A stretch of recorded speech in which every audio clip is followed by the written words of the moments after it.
My name is Dewayne Whitehead. I've been teaching for the Explorers for the last 18 years. Topics having to do with cultural anthropology.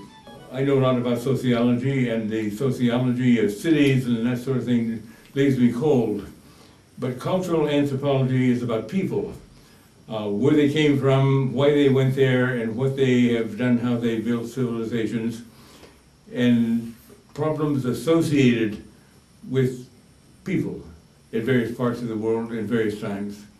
So I do two courses. A course for me is 6 2-hour lectures, and I do 4 courses in the course of a year, 2 in the spring, 2 in the fall semester. And because I've been doing this for 18 years, I run out of easy topics, the obvious ones. So I always ask my class, which is generally goes from about 80 to 100 people, what they would like to have me address next. So for the last 2 or 3 years, I have done 4 courses a year on things my students wanted to hear me talk about. And this spring season, I have done the influence of the Medici on the Renaissance. Then they wanted to have me talk about water. So in anthropological terms, put together a course on people, Homo sapiens, and water. How important it is to life, how important it is to where these civilizations arose, always on river basins. The word is everybody's running out of drinking water. Well, when you look at the way fresh water is used, and it's only about 3% of the total water available on Earth, and you consider that half of that is wasted, that conservation is the biggest source of water. And then there are other technologies such as desalination, a number of technologies, and that's getting very cheap. So that you can have desalinated water now with the new technologies for very low cost, although we will start appreciating, respecting water when water costs us some money. When it's free, people waste it. And it's not just Americans, they're doing it all over the world. That when you transport water for long distances, like electricity, up to 50% of it is wasted. Well, if we can recover the wasted water, fresh water, then we just have to worry about different problems, civilization problems of the world. There are different societal problems in getting fresh water to Africans, to some Indians, and to Chinese and so on. And those are societal problems, that the water is there, and we can get cheap water to those people, but that doesn't keep dictators and bad government from keeping people from appreciating such things as water that you can't live without. I always have a bibliography of books that, and some of my courses are primarily from the written word books. In subjects such as water, there is so much new information, new technology that is breaking into the news every year that you can't just teach from books, because books are cover an area maybe 10 years, 20 years, 30 years in the past, and they're not going to reflect reality in such a hot topic as our relationship with water. So in this case, although I had 4 books, all bestsellers on water, and none of them more than 2 years old, one of my students says, well, your course doesn't follow the progression in any one of these books. And I said, no, it does not.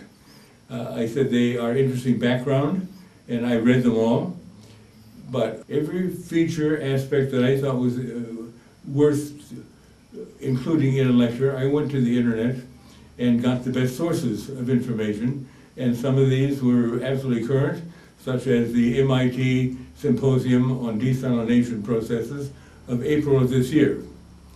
And you need to be current on something like the topic I am just now teaching. Homo sapiens and water, a history of water and humankind, is a 6-part series that explores the origin of water and the evolution of its relationship to Homo sapiens, more specifically the modern world human, whose origins go back to the beginnings of the agricultural revolution. Additional information can be found in 4 books that represent the basis for the information found in this series. These books include Elixir by Brian Fagan, When Rivers Run Dry by Fred Pierce, Water, the Fate of Our Most Precious Resource by Mark DeVillers, and The Big Thirst by Charles Fishman.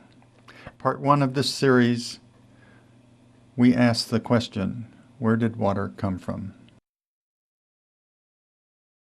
The planetary picture that is emerging is that Earth was formed with very little or no water. The hydration of Earth came from comets and some hydrous asteroids. These sources originated in the Kuiper Belt out past Neptune on the edges of our solar system. Comets are the most primitive objects in the universe, fossils of a very early age, and have changed little chemically for 4 billion years.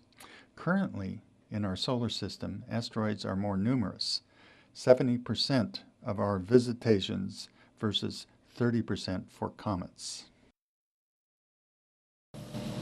The Oort cloud, Sedna, is hypothesized as a round cloud of comets about a light year from the Sun.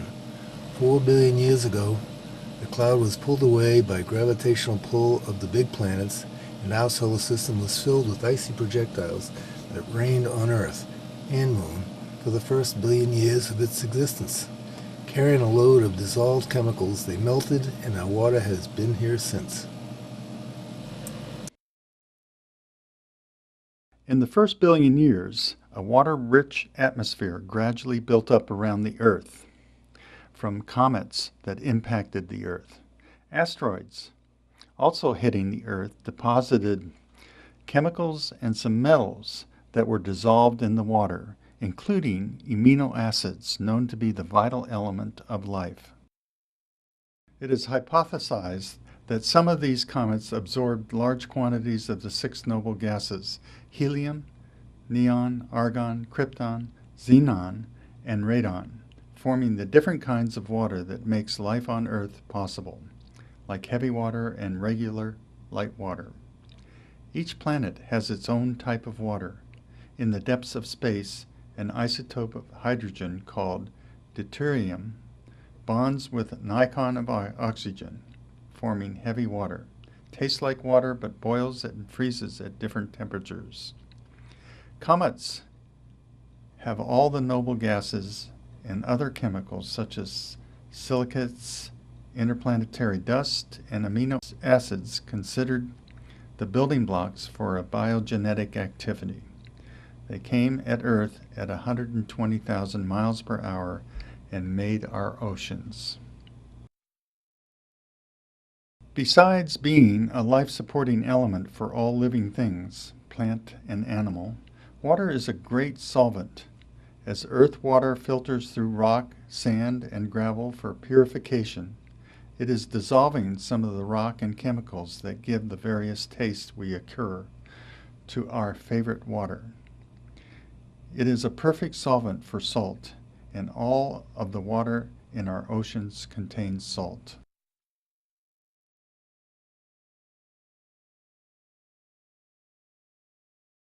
Salty or fresh, water is everywhere, and it is a crucial part of the Earth's biosphere. Falling from the skies, rushing to the sea, lapping the shores deep within the earth, cycling in volumes that boggle the mind. Every single day, even if the sun is shining on us, vast amounts of water are falling as rain on the earth. Every year, 10,000 cubic miles of fresh water pour from our rivers into the seas. And some experts think the amount of water locked into the minerals of the Earth's mantle is many times that in the oceans. No wonder we treat water as if there were an infinite supply. Fresh water makes up only 3% of the water on the Earth's surface. Until recently, 2/3 of the Earth's fresh water was in the form of ice, and much of the remainder is locked underground. A mere fraction of 1% of the Earth's fresh water supports all life on land. And yet modern world humans have a long history of mismanaging that 1% available to us, causing major damage to all life on land, and we are now discovering the extent of this damage on the Earth's oceans. An example of modern world relationship with fresh water can be found on Long Island, New York. There's lots of water on Long Island, but there are lots of people who will put heavy demands on the water supply to keep all those lawns green. In a diagram of the subterranean water sources, we find 3 layers of stored fresh water. The glacier layer contains the newest water to the groundwater system. The Magothy layer is the largest of the aquifers and holds the most water, much of which is hundreds of years old. The Lloyd layer is largely untapped and contains the oldest water, some of which has been held in aquifers for more than 5,000 years. Glaciers have contributed to the layering of fresh water stored by Earth. As glaciers come and go over the last 4.5 billion years, the glacial till in the snowbelt rivers is worn, polished to sand and gravel. As early mountains are leveled by erosion, such layers are buried under new glacial till. Hence we have uneven depths of aquifers and types of aggregate depending on the location and geology of that location.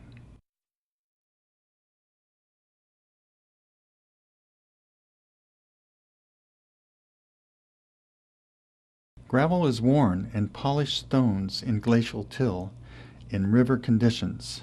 In 4 billion years, there have been many glaciers and rivers that have dried up after centuries of flowing, leaving vast amounts of sand and gravel, which filters water and forms aquifers to hold groundwater.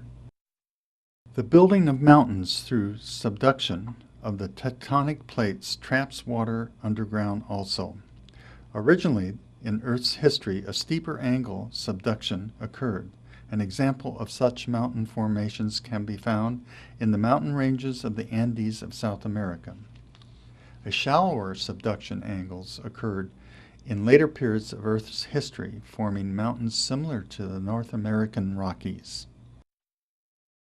The Corning Aquifer in New York State is an example of how later subduction events combined with glacial events to form current groundwater sources most accessible to all life.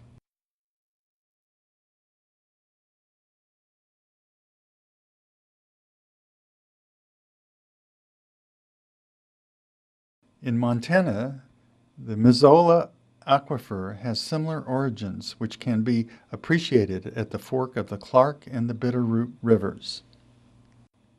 The Barnum Plateau in Germany has a rich historical relationship with humans through 2 different glacial periods that form the Penka Aquifer. This resulted in 2 aquifers, the later smaller aquifer and an earlier and larger aquifer formed during the first glacial period. 2 types of aquifers exist in most areas that contain aquifers. First, the unconfined or water table aquifers that are fed by surface water that percolates through an organic layer of Earth's crust. This is the aquifer most susceptible to pollution from the modern world's use of chemicals and unconscious disposal of waste. The second is a confined aquifers, which exist below the unconfined aquifer, separated by an impermeable layer of rock. This water most likely trapped during the different glacial periods of Earth's history. Modern world technology is now threatening this water source with such procedures as fracking to extract natural gas from below the deep aquifers. Traditional human extraction of water from aquifers uses 3 types of wells. The artesian well, which is drilled into the confined deeper aquifer and tapped with a valve that is opened when water is needed. Flowing artesian wells are similar to the artesian wells, and for a variety of reasons was not valved off, resulting in unchecked flows 24/7. The third well is the water table well, which draws water from the unconfined water aquifer. In the mountain catchment areas, rain and melting snow is held, allowing fresh water to slowly seep down to springs, streams, and rivers, forming groundwater and/or exiting to the ocean. The freshwater cycle in the Andes is repeated throughout the world. Water in the air as vapor cools and falls to the earth as rain or snow, and runs off mountains to rivers and into oceans. This is the source of most of the groundwater that has been essential to the evolution of all life, making it one of the critical elements of our biosphere. From this runoff, 10,000 cubic miles of fresh water re-enters the oceans every year. So what do humans do on a rainy night in Rio? It's the same as what they do in Sri Lanka on a rainy night. It is a worldwide phenomenon. Let's consider South Asia and the monsoon events that is part of their water cycle. South Asia is very hot in May and June. The hot air rises and pulls in moist air from the ocean, and in July the monsoon season starts. This is a good and bad. The rain is absolutely necessary to grow crops, but frequent heavy rains cause flooding on all rivers. For example, the disastrous years of 2010 and 2011, where massive flooding occurred in Pakistan, Bangladesh, and Indonesia. It is said that climate change may be responsible for erratic monsoons. 2009 was light, and 2010 and 2011 were heavy losses of life and billions of dollars in damage.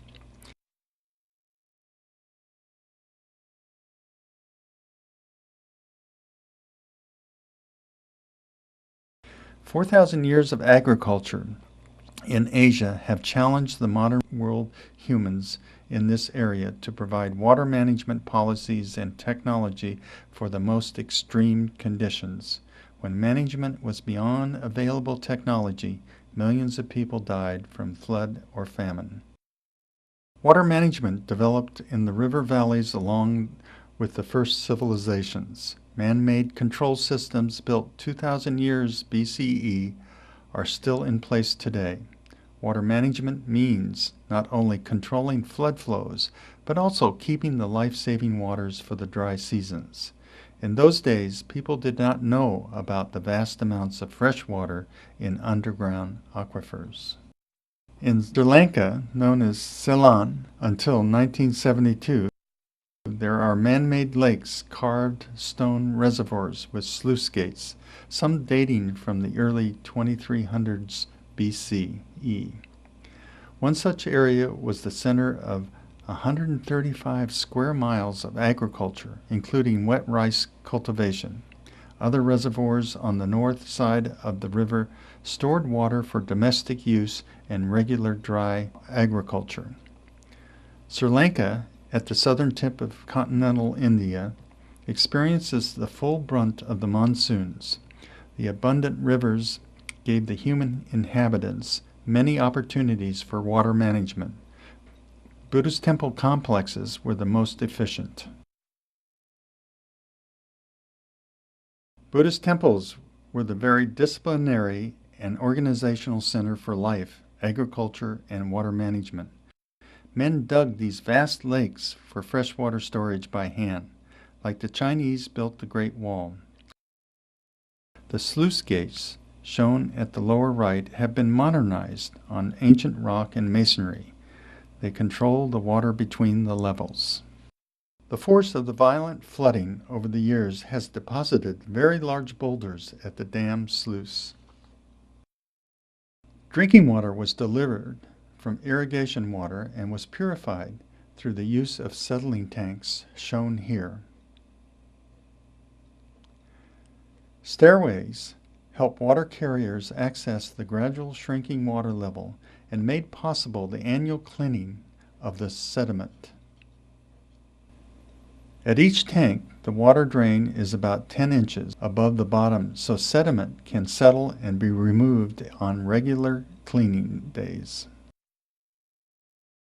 A 5-headed cobra, guardian of water, protects the inward flow of the catchment.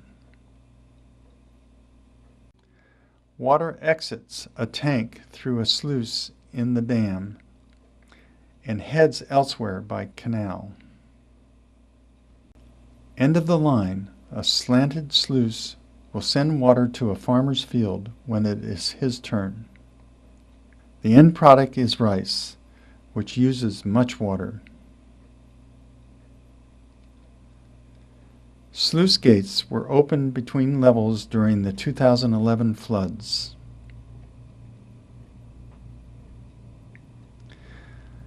Saving stranded villagers is a community practice. Indian water control on the Indus River at Harappa, built before the area was settled, have all been washed away by monsoon floods. It doesn't happen every year, but it happens often now. Angkor Wat is a shrine built for the Hindu god Vishnu, the preserver of the universe. This is the largest religious building in the world. It was built in 1113 by the Khmer king. Together with the residential city of Angkor Thom, larger than 5 boroughs of New York City, this was the largest urban complex in the world in the 12th century.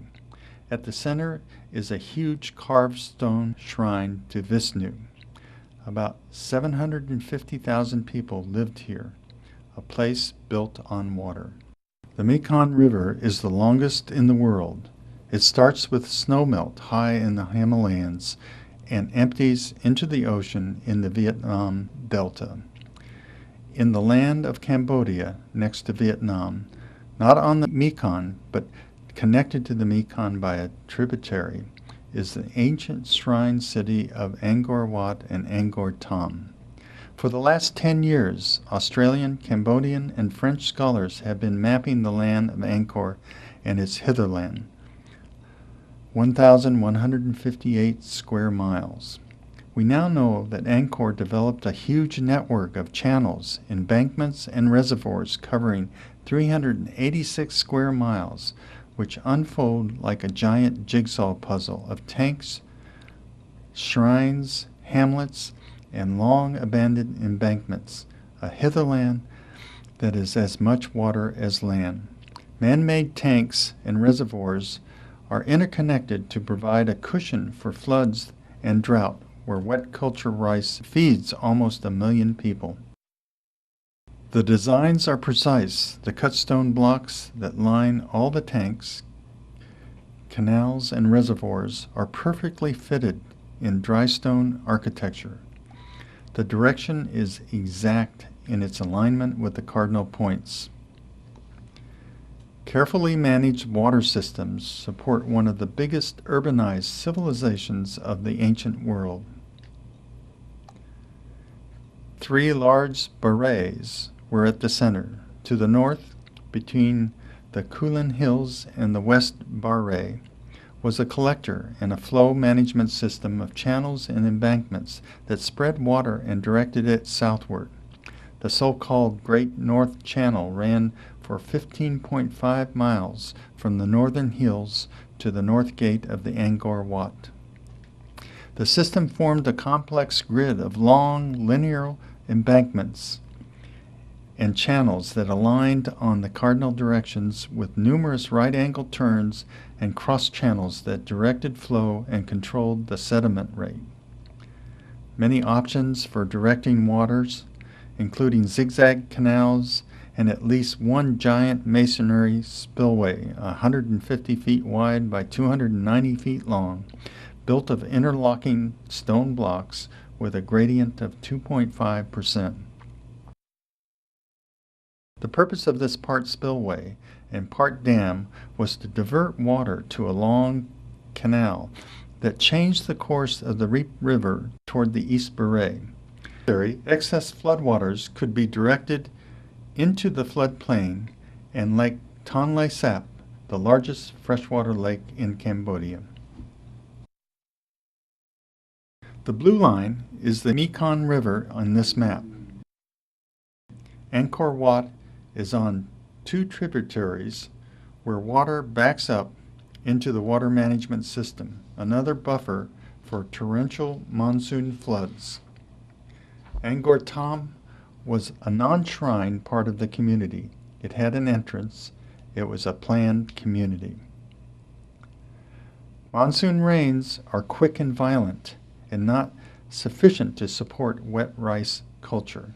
Water management must prevent damage from sudden floods and keep enough water for people and agriculture when the rain stops. So why did this marvelous management system fail? Several reasons. First, monsons vary from light to torrential. They are 90% of Angkor's water. So the management system was always changing to cope. Sometimes the monsoons did not come at all because of persistent El Niños, as occurred between 1362 and 1392, and again between 1415 and 1430, when monsoons either failed or were anemic. The El Niños in the 14th century Little Ice Age caused the Western Beret to turn to swamp. The Mekong continued to flow, but the system only provided a backup from the Mekong during flood stages. They could not access the Mekong if the monsoons failed. Then there was the people problem. The population kept growing and needed to be fed.